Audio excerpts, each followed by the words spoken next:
Today I'm here to talk to you about the Open Data Cube and working towards a digital Earth. As Kurt laid out in his presentation, there are two gold standards in open satellite data. Those are the Landsat missions, Landsats 5, 7, and 8, and the Sentinel-2, or the Sentinel missions. But today I'll be focusing on optical satellite data, and rather than exploring the different bands that are available on each of the different platforms, I'll just focus in on the 6 bands that were common to all 5 satellites when we talk about Sentinel-2A and 2B. So from 1986 onwards, we have 30-meter resolution capture from Landsat with a 16-day revisit. So every pixel of the planet gets imaged every 16 days, and which means we have a tremendous archive of optical data that is incredibly sparse. From 2017 onwards, the second Sentinel-2 satellite was launched, and we now have a 10-meter resolution and a 5-day revisit. Combined, this is a fantastic way of being able to see our dynamic Earth in action. So, this is an image of a flood from in northwest Queensland in February of this year. This is the same area in October, so that's completely drought-ridden, no water. As Kurt showed, this is some of the bushfires burning in New South Wales right now, and with these 6 bands, we can see through the smoke, and we can see the fire fronts burning. With these 6 bands, we can see unparalleled beauty of our planet, and we can do things like classify water. So that's what we can do with static imagery. If you just go out and download a single image or see it through a web service, that's the sort of thing that you can do. But if you want to do more, if you want to get your hands dirty with this data and derive new insights with it, then there's a tremendous amount of work that goes into actually acquiring this data, auto-rectifying it, calibrating it, and then making it ready for time series analysis. So it's not just a matter of one photo to another, it's that every cell is ready to be interpreted and interrogated. So a couple of years ago, Geoscience Australia worked with the NCI and CSIRO to build the Australian Geoscience Data Cube. In addition to actually processing all of this data and co-locating this data on the NCI, we set about creating an intuitive Python API, which is now known as the Open Data Cube. In a nutshell, the Open Data Cube provides a Python X-array interface to this sparse and rich data. So given a user-defined query, we go back to a Postgres database, we find all of the data sets that match your area of interest or any other attributes that you're querying on. Then the Open Data Cube will group and stream the data back to you, depending on whether you're just browsing or you're trying to do a whole set of processing on this data. This is all X-array, NumPy, and Dask enabled, so it's meant to be as intuitive and as rapidly, a tool for rapid development and rapid insight gathering. So this is a tool our remote sensing scientists use, so that was a big paradigm shift in terms of empowering our scientific staff who already had knowledge of Python, but giving them the knowledge to go further, as well as to develop tools in concert with them. So with these tools, we can create cloud-free mosaics.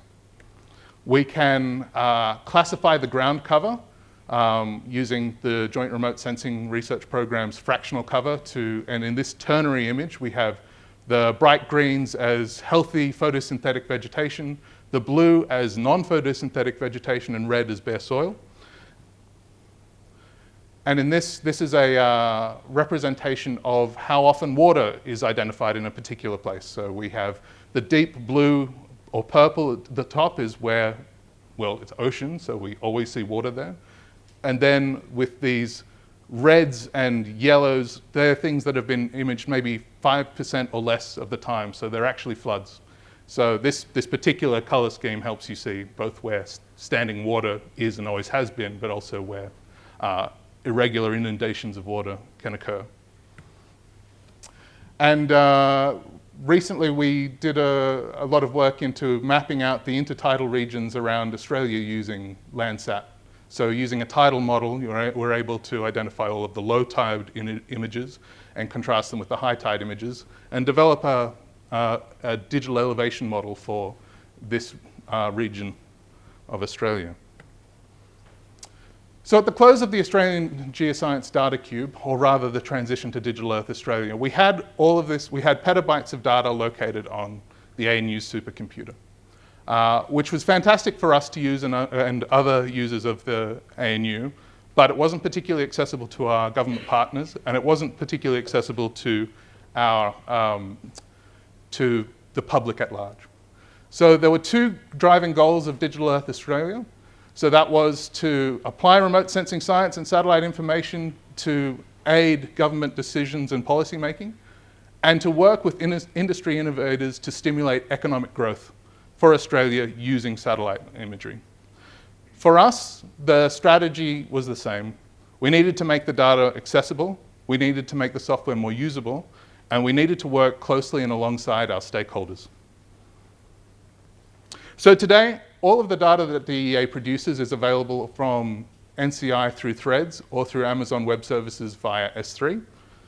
We are looking at projects at the moment to make this data available through Google Earth Engine and Google Cloud Platform. We have worked and invested heavily with the Terrier and Data61 team to enhance the Terrier portal and to build a WMS interface on top of the Open Data Cube. So in this, we're seeing an early prototype of some of the graphing and time series analysis that we intend to make more usable and more accessible to Kurt's dad. Well, we'll keep working on it. So that people can combine things like stream gauge data, or in this case, standing water body information alongside the imagery from, and to be able to visualize what's going on.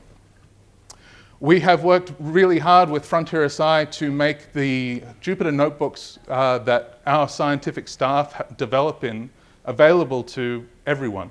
So not only is the Open Data Cube open source and are these notebooks available for people to download, this sandbox is available today. So if anybody took part in the Open Data Cube masterclass yesterday, you would have had an opportunity to run on AWS hosted infrastructure running in Kubernetes, which can go into more detail later, that basically allows users to go in and go at the data with Python and Xarray and SciPy and do whatever they want.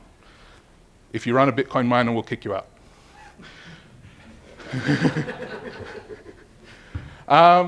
So last year we participated with the Murray-Darling Basin Authority's Northern Connectivity event. So this was a controlled release of water through the Murray-Darling Basin to stimulate. The river itself wasn't actually meant for farmers. It was because parts of the river had completely dried out, and that's vital for the ecosystem that this all gets connected. There was suspicions, there was anticipation that not all of the water was necessarily going to make it all the way through. And a year later, we're in the news with satellite images question how private dams filled during Murray-Darling pumping embargo. And actually, there's more controversial headlines that I could have put up, but I'd probably get in trouble. So that's just one example of how we are working with other government agencies to improve policy making for Australians.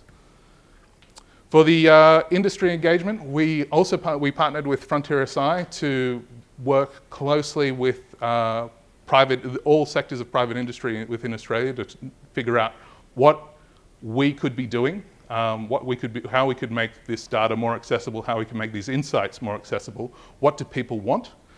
So that was done through all of those metrics, which I won't read out. And it culminated in the ambitious Digital Earth Australia Labs program. So Labs is a grants program, grants, not grants, and Sandbox is a Jupyter Hub environment. People do get these things mixed up. But so we have had 3 successful lab entrants that we're working through at the moment. One of which is SIBO Labs.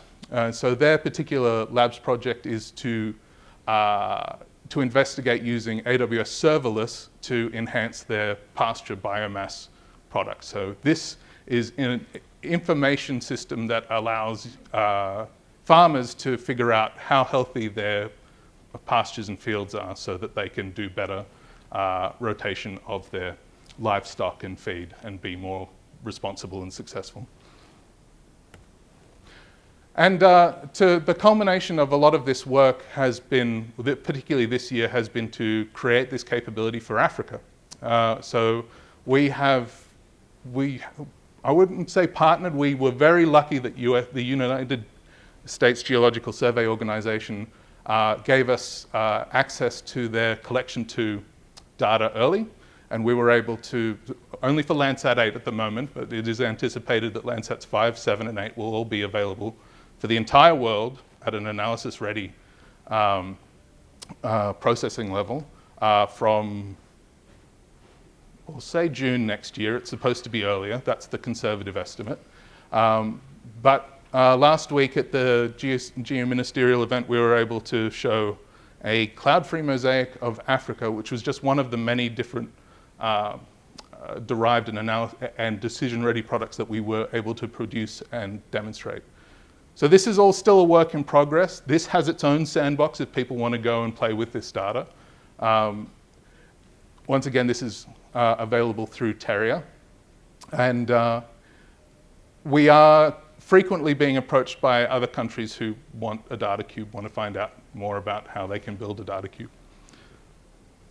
So if any of this is of any interest to you, so whether it's the Australian data of DEA and DEA Labs, or whether it's Open Data Cube or Digital Earth Africa, or if it's how we used DASK to produce a cloud-free composite of Africa within hours and for less than $200 American in comparison to having to buy a supercomputer for the work that we did on the NCI, then please, we're at the booth all week, and I'm be prepared to do live demos then, probably not now.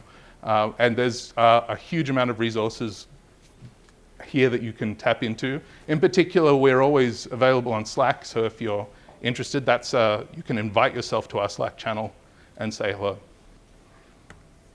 That's it.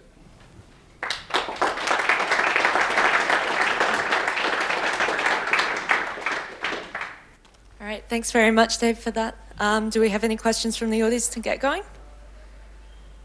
No worries, I will start.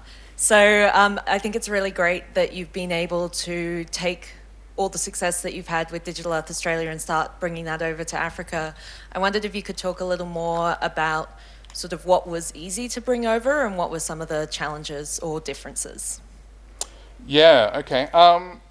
So there's some nuances to the answer of that. So a lot of the code just ran. There is a reason that Geoscience Australia believes that we need to process data for Australia differently to how ESA and USGS release that data, and I guess there were a few parts around equatorial Africa that we had some issues with some of that data. The other thing is that there were some workflows that had to be completely rewritten for AWS. And that sounds like it's a bad thing, but it was from a very PBS-focused environment within the National Computational Infrastructure to something that can just make use of fundamental things like message queues that are available in AWS.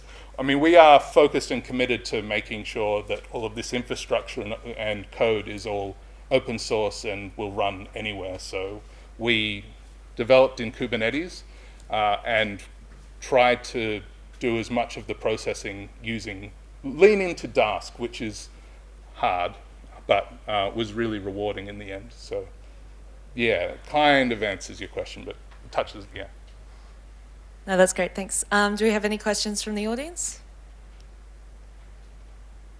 Come on. Got one from Alex. Who is your favourite employee? That's it. Don't worry about that. I don't have a serious question, sorry, Dave. That's all right. You're my favorite employee, Alex. Thank you. It's on record now. Yeah. Do we have any other questions? All right, no worries. Well, could we thank Dave again, please?